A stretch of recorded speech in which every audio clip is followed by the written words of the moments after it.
지금 제가 나눠드린 페이퍼를 잠깐 보시면 14장 28절 우리가 읽은 말씀부터 17장 11절까지 유다의 주변 국가들인 블레셋, 모압, 시리아, 이스라엘에 대한 하나님의 심판의 선언이 쭉 연결되어 있습니다. 마치 아모스서에서 우리가 살펴본 것과 많이 비슷합니다. 그래서 이 예언의 말씀, 심판의 말씀들이 지속되고 반복되므로 단순히 이 이스라엘, 유다를 제외한 그 주변 국가들만 심판하시는 것이 아니라 유다도 그리고 이스라엘도 하나님의 심판을 받는다라는 것을 미리 선지자를 통해서 가르쳐 주시는 겁니다. 그냥 바로 심판하셔도 돼요. 이들의 죄악이 나중에 드러나겠지만 용서받지 못할 만큼, 특히 우리가 요나서를 살펴보면 이 아수르라고 하는 가장 강대국이죠. 지금 이 북쪽에서 오는 나라가 아수르인데, 이 아수르의 하나님이 요나 선지자를 통해서 그들에게 메시지를 전하라고 하시는데, 요나 선지자는 싫은 겁니다. 원수 국가고 자기들을 늘 노력하고 침략했던 나라에 왜 이 말씀을 줄까? 당연하죠. 만약에 이들이 회개하면 하나님이 용서하실 것이다 라는 생각을 가질 수밖에 없어요. 그러니 전하기조차 싫어서 다시스로 가려고 했던 겁니다. 그런데 놀랍게도 요나가 뛰어가면서 대충 했을 거예요. 알아듣든 말든 중요한 거 아니니까 그냥 안 하면 하나님한테 큰 또 호되게 당할 것 같으니까 하긴 하는데, 뭐 정성도 없고 그냥 대충 했다라는 흉내만 내려고 뛰어가면서 하는 겁니다. 40일이 지나면 니느웨가 멸망한다. 40일이 지나면 왜 그런지도 설명하지 않고, 그럼 어떻게 해야 되느냐도 설명하지 않아요. 마음이 없는 거죠. 놀랍게도 그 소리를 듣고 니느웨는 회개합니다. 흉내를 내는 게 아니라 정말 회개해요. 이게 놀라운 일이죠. 그 죄악 가운데 있던 사람들이 요나 선지자가 전한 40일이 지나면 니느웨는 멸망한다. 그 멸망이 하나님으로부터 오는 심판인데 그것을 두려워하고 회개한단 말입니다. 이건 정말 요나가 볼 때도 말도 안 되는 일이 아닐 수 없어요. 요나는 싫은 겁니다. 회개하는 그것이 싫어요. 그래서 돌아가지 않고 자기 일은 다 끝났어요. 끝났으니까 북이스라엘로 돌아가면 되는데 안 돌아가고 정말 40일이 지나도 이들을 심판하시는가? 심판했으면 좋겠다고 생각하고 지금 남아서 기다리는 겁니다. 그때 하나님께서 요나 선지자에게 말씀하신 것은 이스라엘도 이 아수르와 비교했을 때 용서받지 못할 죄악 가운데 있다는 겁니다. 여기 있을 게 아니라 서둘러 돌아가서 이스라엘에게 회개하라. 안 그러면 우리도 멸망한다 라고 외치라고 말씀하셨는데, 물론 그 내용은 요나서에 없습니다. 돌아가서 요나 선지자 그들에게 외쳤는지에 대한 내용까지는 없지만 어쨌든 이스라엘은 멸망합니다. 그러니 하나님 앞에서 나는 괜찮지 라고 하는 것은 착각이라는 점을 지금 성경은 계속 강조하고 있어요. 말씀드린 것처럼 사실 이 부분은 어려운 부분입니다. 그러니까 어느 정도까지냐라고 말하면 어려워요. 도대체 어느 정도까지를 하나님이 용서해 주시고 그 이상은 용서 안 해 주시느냐? 이거는 우리가 선택할 문제는 아니에요. 하나님이 결정하실 겁니다. 그러나 하나님은 공의로우신 분이다라는 것은 성경이 계속 강조해 주는 거니까, 공의로우신 하나님이 볼 때에 믿는다면, 하나님을 믿는다면 하나님이 보시기에 기뻐하시는 일을 하는 것이 옳아요. 물론 우리는 한계가 있습니다. 부족하죠. 그러나 하나님에 대한 경외함, 두려움, 또는 하나님을 하나님으로 믿는다면 하지 말아야 될 일을 우리가 주저없이 하는 일들은 없을 거라고 생각합니다. 제가 얼마 전에 귀가 좀 너무 가려워서 그 얘기 말씀을 드렸어요. 그래서 어제 가서 이제 약속을 해서 검사를 받으러 갔더니 내시경 같은 걸로 하더니 깨끗하대요.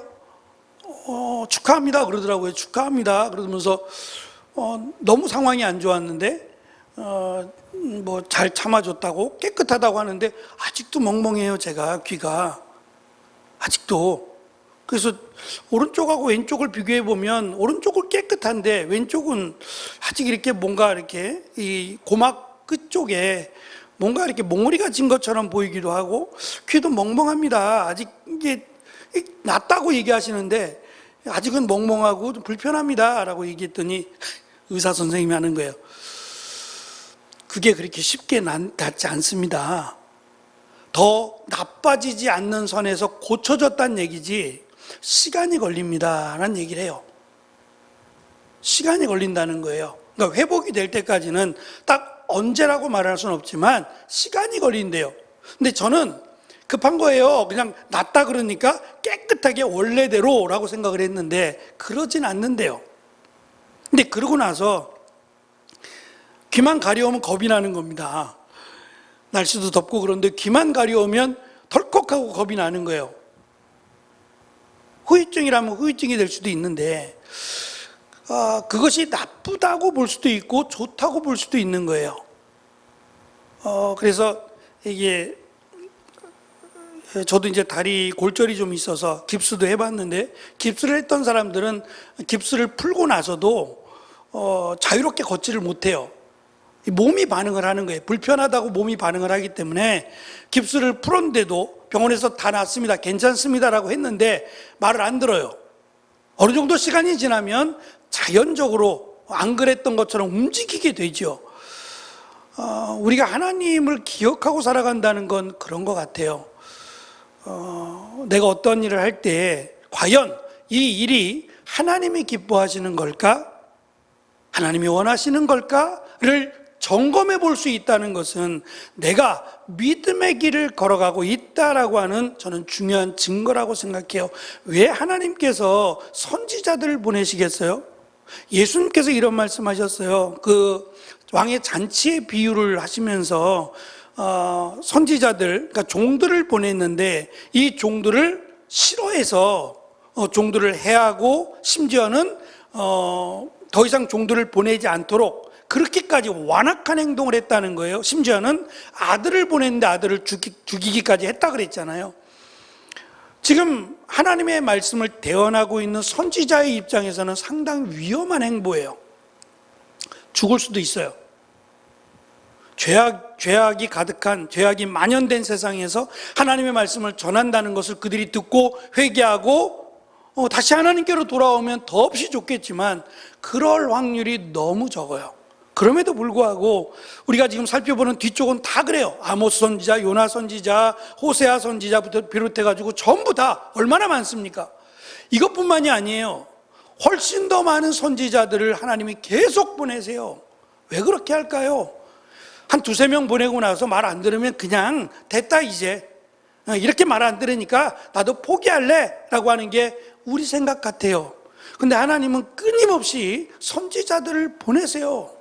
그리고 심지어 선지자가 순교를 당하는 일까지 벌어져요. 이렇게까지 하시는 것은 말 그대로 한 사람을 찾기 위한, 믿음의 사람 하나를 찾기 위한 하나님의 마음이기도 하고 또 돌아오기를 원하는 하나님의 자비와 긍휼하심이기도 해요. 이것을 잊지 말고 우리가 어떠한 경우를 겪더라도 하나님은 사랑과 자비의 하나님이라고 하는 점을 분명히 기억하고 하나님께 나아가기를 주저하지 않고 기쁨으로 나아가서 하나님의 은혜를 구하는 자가 되는 것이 저는 은혜라고 생각합니다. 이것을 꼭 기억하고 오늘은 블레셋에 대한 아주 짧은 내용입니다. 왜 이렇게 짧을까? 블레셋이 죄가 적어서 이렇게 짧을까? 그게 아니에요. 블레셋의 죄악을 설명하자는 게 아니라 블레셋이 당시에는 굉장한 강대국이었어요. 그런데 이 강대국인 블레셋이 어떻게 망하게 되느냐? 그것은 하나님께서 망하게 하신다는 거예요. 그것을 지금 가르쳐 주시는 겁니다. 아무리 강한 나라, 아무리 세상에서는 가장 큰 힘을 가지고 있는 나라라 할지라도 하나님에 의해서 그 나라가 멸망한다라는 것을 의도적으로 보여주시기 위함이에요. 그래서 어떻게 멸망하는지에 대한 구체적인 설명도 없어요. 물론 우리가 이 말씀 끝쪽에 보시면 31절에서 북쪽에서 아수르인데 먼지 구름이 올라온다라고 하면서 군인들이 이렇게 오면서 군인들이 행진하면서 일으키는 먼지를 지금 은유적으로 표현한 거거든요. 그러니까 전쟁을 통해서 멸망한다라는 것을 우리는 알 수 있어요. 그런데 분명한 것은 이 아수르에 의해서, 아수르를 통해서 하나님이 멸망시키긴 하지만 아수르가 강해서 멸망하는 건 아니에요. 그래서 지금 이 주변 국가들이 아무리 강하고 아무리 자기가 대단한 것처럼 여기지만 하나님의 심판 앞에서는 어쩔 수 없이 무너질 수밖에 없다라고 하는 것을 성경은 계속 강조하려고 해요. 그렇게 보면 우리가 의지해야 될 것은, 우리가 믿고 의지해야 될 유일한 힘은 여호와 하나님이라는 결론에 이르게 돼요. 이스라엘 백성들이 어떻게 해서 이 가나안 땅에 들어가게 되고 가나안의 주인이 될 수 있었느냐, 그들이 생각해도 이해할 수 없어요. 그들이 처음에는 이 가나안 땅이 비어있는 줄 알았다고 생각을 했다 그랬잖아요.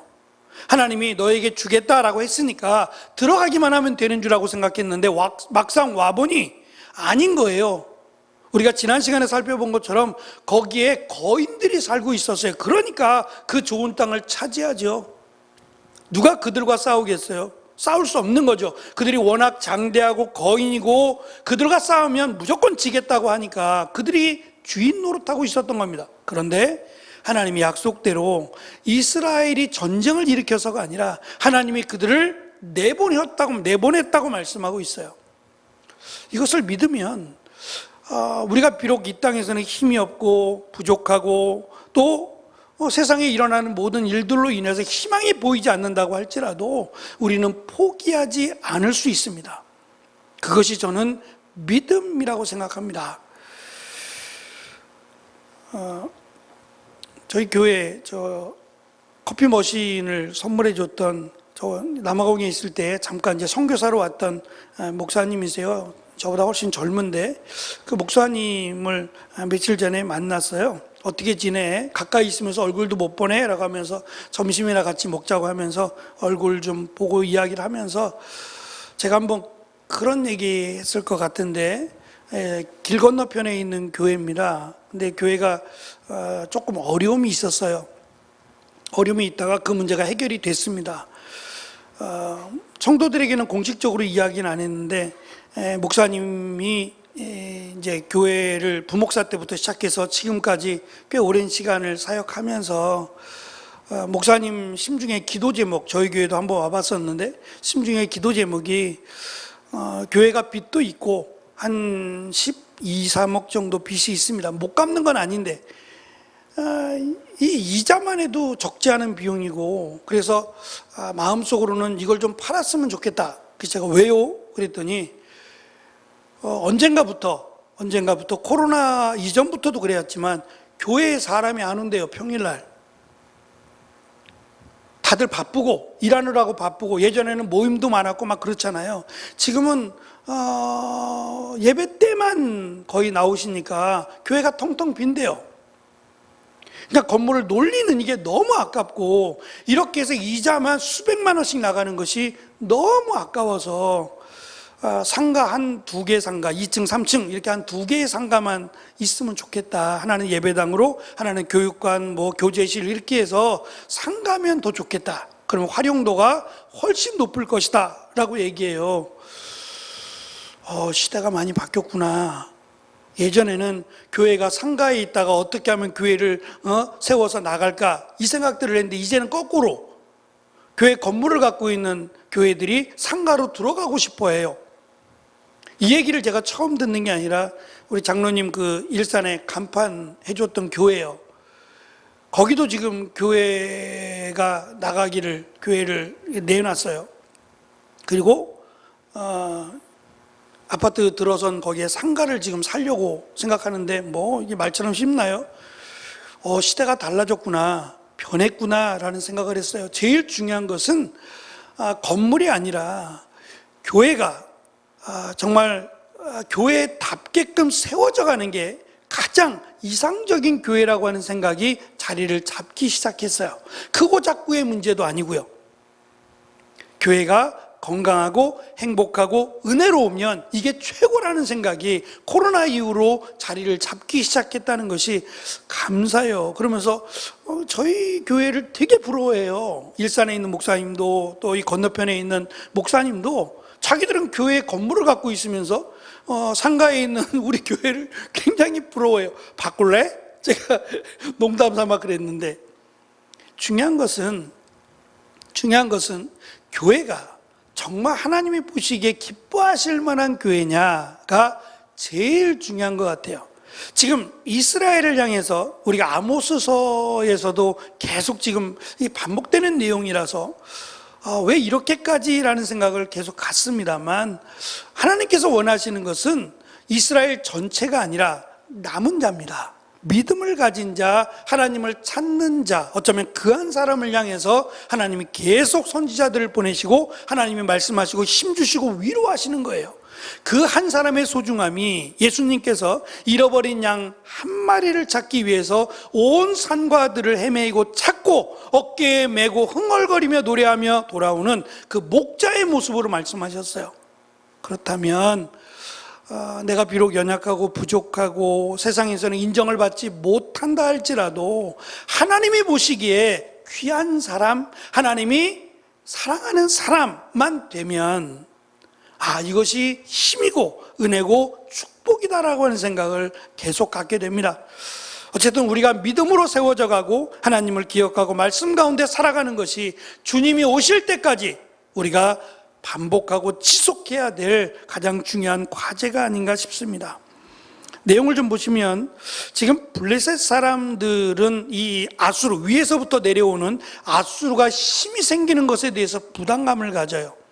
그리고 곧 저들과 전쟁을 해야겠다, 전쟁을 하겠다라는 생각도 갖고 있었는데, 그 중간 지역에 있었던 유다가 친아수르 정책을 폈어요. 그러니까 아수르의 손을 잡았어요. 이것이 못마땅해요. 함께 힘을 모아서 아수르를 쳤으면 좋겠는데, 이 유다는 아수르의 손을 잡은 게 블레셋의 손을 잡은 게 아니라 아수르와 손을 잡았어요. 그런데 그 아수르와 손을 잡은 유다의 아하스 왕이 죽었어요. 그러니까 그것을 가지고 지금 블레셋을 치던 막대기가 부러졌다고 말하는 거예요. 아하스 왕이 죽은 거에 대해서 이렇게 표현을 한 거예요. 블레셋을 치던, 대놓고 친 건 아니지만 블레셋의 걸림돌이 되었던 아하스 왕이 죽었다. 이제는 아수르와 해볼 만한데? 라고 생각을 한 겁니다. 거기에 대해서 이렇게 말합니다. 내용을 좀 직역해 보면 29절인데 뱀의 뿌리에서 독사가 나오고 뱀의 열매는 날아다니는 불뱀이 된다라고 기록을 해요. 뱀을 죽였는데 그 뱀에서 더 강한 독사가 나오고 또 뱀의 열매에서 날아다니는 불뱀, 이게 이사야서에서 한 번 더 나옵니다. 그래서 이사야서에서는 불뱀을 말할 때 날아다니는 뱀으로 설명을 해요.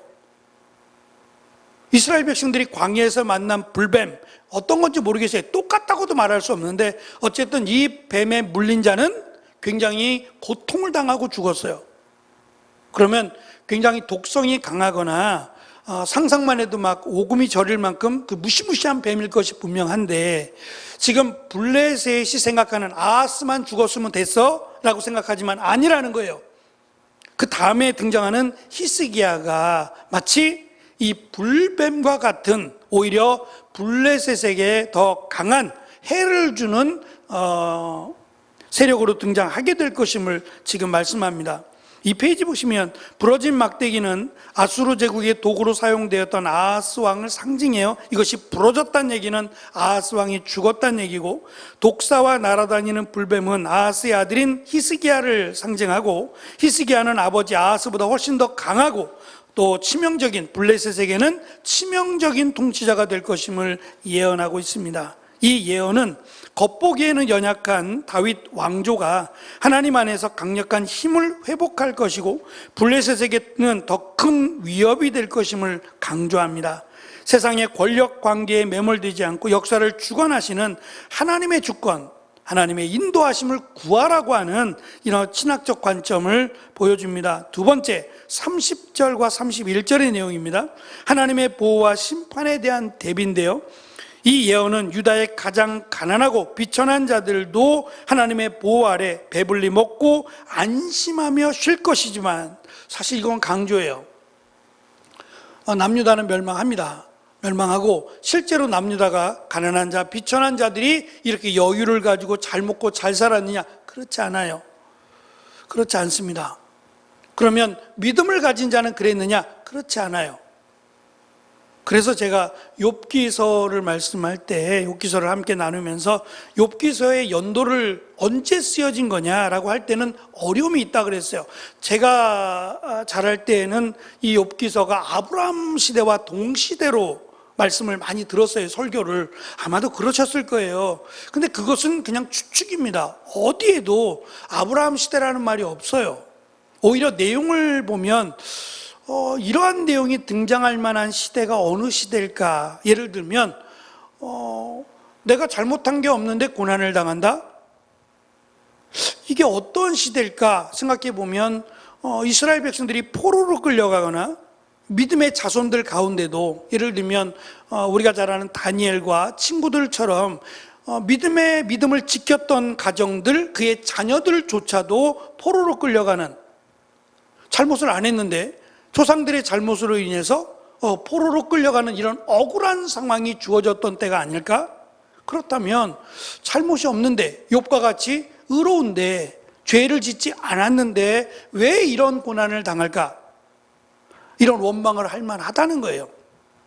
중요한 것은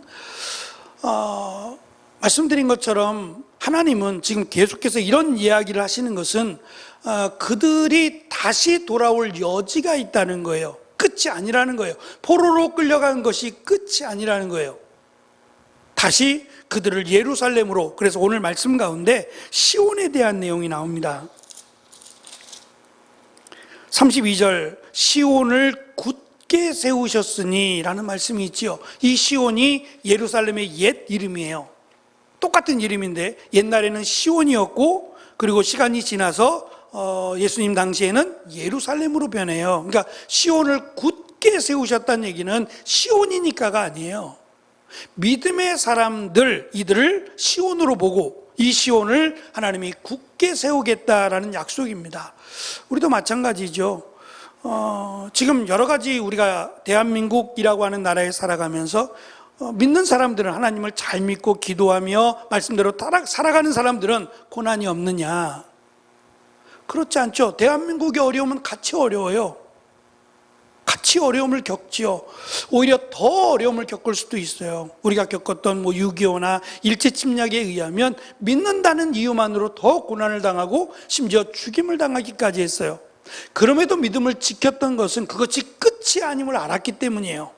마찬가지로 믿음은 지금 눈앞에 보여지는 것만을 바라보는 게 믿음이 아니라, 믿음은 바라는 것, 소망하는 것들의 실상으로 주어질 것을 믿는 것을 믿음이라고 말합니다. 다시 말하면 우리가 이 땅에서는 믿음으로 인해서 고난당할 수 있고 이해할 수 없는 고난을 당할 수 있어요. 그러나 중요한 것은 예수 그리스도를 믿음으로 구원을 받는다는 겁니다. 그래서 우리의 육신을 고통 가운데, 또는 육신을 담보로 우리를 괴롭힐지 모르지만 우리의 영혼은 결코 해할 수 없다라고 사도 바울이 강조했던 것은, 물론 지금하고는 많이 다릅니다. 사도 바울 당시에는 예수 그리스도를 믿는다는 이유로 목숨을 걸어야 됐어요. 로마뿐만 아니라 다른 소아시아도 마찬가지였어요. 로마의 속국이었으니까 어려움을 겪어야 했어요. 그래서 사도 바울이 믿음을 강조한 것은 이 믿음으로 우리의 삶이 회복되거나 건강해지거나 잘 살게 되거나 이걸 말하지 않아요. 끝까지 흔들리지 않는 믿음을 갖는 겁니다. 어떠한 고난이 와도, 어떠한 이해할 수 없는 상황이 와도 믿음을 지키는 거예요. 그 대표적인 예가 믿는다는 것으로 자녀들이, 연약한 자들이 고난을 당하는 거예요. 제가 한경직 목사님 얘기를 잠깐 했잖아요. 그것처럼 나 때문에 자식이 이 벽에다가, 아기를 벽에다 던져서 죽게 해요. 너 믿는다고 하면 이렇게 할 거야. 안 믿는다 그러면 그렇지 않죠. 내버려 두죠. 근데 믿는다 이 한마디로 사랑하는 자녀를, 그것도 아기를 저렇게 그냥 끔찍하게, 그럼 고민이 안 되겠냔 말이에요. 얘가 무슨 잘못이 있어서 내 한마디로 나 안 믿어 라고 하면 얘는 살고, 나 믿는다 라고 하면 얘가 죽어요. 고민이 안 되겠어요? 고민이 됐으니까 한경직 목사님도 안 믿는다고 말을 하고 성도들이 살았어요. 근데 이것이 평생의 본인의 짐이 됐어요. 잘못했다라는 걸 깨달은 겁니다. 그냥 목숨을 걸었어야 된다는 거예요. 자기뿐만 아니라 다른 사람들도 함께 죽어도 믿음을 지켰어야 한다라고 하는 결론에 이르게 됐어요. 지금 성경에서 우리에게 강조하는 믿음은 이런 믿음입니다. 이 땅에서 우리가 이해할 수 없는 어려움, 고난을 당한다 할지라도 거기에 마음을 빼앗기지 말라는 거예요. 하나님은 살아계시고 우리를 죽기까지 사랑하셔서 예수 그리스도를 이 땅에 보내주셨어요. 이것을 믿는 것을 믿음이라고 말합니다. 그렇다면 우리가 이해할 수 없는 상황 속에서도 이 믿음을 지키는 것이고, 흔들리지 않는 믿음으로 예수님을 기쁨으로 맞이하는 것이 우리가 늘 기도하며 바라고 소망해야 될 믿음이라고 생각해요. 오히려 예수님은 부자가 되는 것에 대해서 부정적인 내용을 많이 말씀하셨어요. 부자가 됨으로 오히려 하나님의 나라에 들어가기가 마치 가장 큰 짐승의 대표였던 낙타가 바늘귀로 들어가는 것보다 더 쉽다고 말씀하셔서 그만큼 어렵다는 거예요. 부자로 살아가고 잘 살고 또 영향력이 있는 힘을 가지고 살아가는 것이 반대로 천국에 들어가기에는 힘들 것이다라고 하는 말씀이에요. 우리가 살펴보는 아모스서도 또 이사야서도 마찬가지입니다. 지금 누구를 향해서 하나님이 책망하시고 또 그들이 회개하고 돌아오기를 원하시느냐 하면 크게 세 가지입니다. 하나는 부자들, 돈을 가지고 있는 사람들, 두 번째 권력자들입니다. 힘과 권력을 가진 이들, 세 번째가 종교 지도자들입니다. 이들이 회개하고 돌아오기를 원하시는데 이들이 자기들이 가지고 있는 기득권을 포기하지 않습니다. 부자가 되는 것 포기하지 않습니다. 권력을 내려놓을 마음도 없고요. 또 종교 지도자들도 어느 순간 돌에 현혹되어 버렸어요. 이것이 급속도로 타락하게 됐어요. 저는 교회의 생명은 아무래도 믿음이라고 생각합니다. 그 믿음이 흔들리고 변질이 되면 교회는 더 이상 교회일 수 없다는 거죠. 하나님이 찾는 사람은 많은 사람이 아니라 믿음의 한 사람을 찾고 계세요. 그 한 사람과 함께 할 것이다 라고 지금 약속을 하고 계십니다. 3페이지 보시면 하나님의 백성은 유다의 가장 낮은 자들조차 하나님의 은혜 가운데 안식을 누린다고 약속하고, 블레셋은 세상의 힘을 의지하며 하나님을 거스리는 이 블레셋은 군사적으로 아무리 강력해도 궁극적으로 멸망한다라고 말씀합니다. 말씀드린 북쪽에서 먼지가 몰려온다, 먼지 구름이 온다는 것은 아수르 군대의 대규모 침공을 시각적으로 묘사하며 블레셋의 멸망이 피할 수 없는 현실임을 강조합니다. 마지막 32절이 유일한 피난처로 시온이라고 하는 예루살렘을 말씀하고 있다는 점이에요. 블레셋에 대한 심판의 결론이 블레셋이 아니라 여호와께서 시온을 세우셨으니 그의 백성의 공고한 자들이 그 안에서 피난하리라고 말씀하고 있어요. 상징적인 부분입니다. 예루살렘에 있으면 안전하다, 그런 의미가 아닙니다. 안전할 리가 없죠. 예루살렘도 폐허가 되어버렸으니까요. 여기서 말하는 것은 상징적인 부분입니다. 하나님을 믿는 자들, 하나님의 약속이 있는 시온 과 같은 자들은 하나님이 지키시고 하나님이 그와 함께 하신다라고 하는 약속을 주고 계세요. 그래서 오늘 우리가 읽은 말씀은 블레셋에 대한 구체적인 내용보다는 블레셋 같은 세상의 강대국이나 정치적 힘을 가지고 있는 나라도 하나님 앞에 그저 별 볼 일 없는 멸망당한다라고 하는 사실과 오직 하나님을 의지하는 믿음만이 진정한 평안을 얻는 길이다라고 하는 사실을 대조해서 우리에게 가르쳐 줍니다. 그래서 살아계신 하나님, 전능하신 하나님을 믿으면 이 믿음을 가진 자는 두려워하지 않는 거예요. 제가 말씀드린 것처럼 믿음은 죽는다라고 말을 했을 때 그 믿음을 가졌던 믿음의 사람들, 우리의 믿음의 선조들은 내 주를 가까이 하게 함은이라고 하는 찬송을 부르며 목숨을 걸었답니다. 그래서 제가 아마 다녀오신 분들도 있을 텐데, 이 전라도 쪽에 갔을 때 한 교회가 큰 무덤, 교회 입구에 큰 무덤이 있어요. 왕의 무덤처럼 굉장히 큰 무덤인데 그 앞에 그 비석이 하나 놓여 있는데 이 비석도 커요. 비석이 왜 이렇게 크지? 교회에 무슨 무덤이 있고 교회에 무슨 이 큰 비석이 있지? 라고 가서 살펴보니까 그 비석에 빼곡하게 성도들의 이름이 기록되어 있어요. 직분과 함께 그 성도들의 이름이 기록되어 있어요. 이분들의 합동묘지예요. 믿음 때문에. 근데 안타까운 점은 그 옆에 그 교회에 이제 가지런히 그 역사 전시관처럼 이렇게 되어 있는데 큰 돌이에요. 정말 무거운 돌에다가 새끼줄로 꽁꽁 묶어서 이 돌을 묶어놨어요. 돌이 빠지지 않도록 새끼줄로 꽁꽁꽁꽁 묶어놓고 새끼줄을 길게 하나 늘어뜨려 놨어요. 그래서 물어봤더니 이 돌을 목에다 걸고 들어가는 거예요. 그러면 이 새끼줄이 워낙 강해가지고 물도 먹고 이러면 무거워지고 새끼줄의 힘이 그렇다네요. 이 목이 끊어진대요. 이 돌의 무게와 함께 이 새끼줄의 힘이 워낙 강해서 목이 끊어져서 누구를 알 수 없대요. 시신을 찾아도 누군지를 알 수 없대요. 이렇게 잔혹하게 믿는 사람들 이렇게까지 해서라도 믿지 말라는 거죠. 근데 믿음의 길을 걸어갔던 선조들이 있어요. 내 주를 가까이 하게 함은이라고 부르는 찬송가를 부르며 그 순교의 길을 걸었던 그분들이 있어서 한국교회가 이만큼 성장하고 부흥했다라고들 많이들 이야기하십니다. 우리에게 어떠한 어려움이 와도 살아계신 하나님, 전능하신 하나님, 역사를 주관하시는 그 하나님을 믿는 믿음을 달라고, 그 믿음이 우리 평생에 주님이 오실 때까지 그 믿음이 있기를. 그래서 처음에 말씀드린 것처럼 과연 내가 얼마나 죄를 짓지 않아야 라고 하는 이 문제보다 하나님을 기쁘시게 하며 살자라고 하는 목적을 가지고, 목표를 가지고 힘있게 주님을 향해 나아가는 믿음의 길을 걸어가는 우리 모두가 되기를 간절히 축원합니다. 기도하겠습니다.